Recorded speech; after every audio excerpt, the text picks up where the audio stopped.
Hello everyone, welcome back to the channel. In this video, I will show you how to fix the Grok AI high demand error.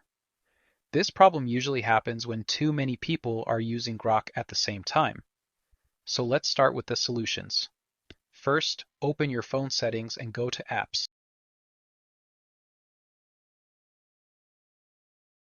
Now find Grok and tap on it. Here, click on Force Stop. After that, go back and open the Grok app again to check if the problem is fixed.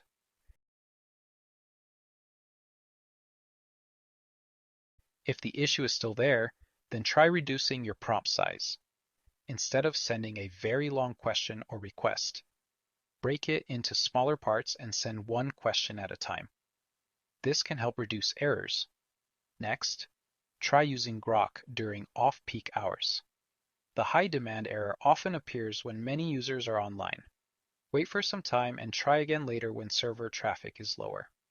You can also check your internet connection by turning airplane mode on for a few seconds, and then turning it off again. That's it for this video.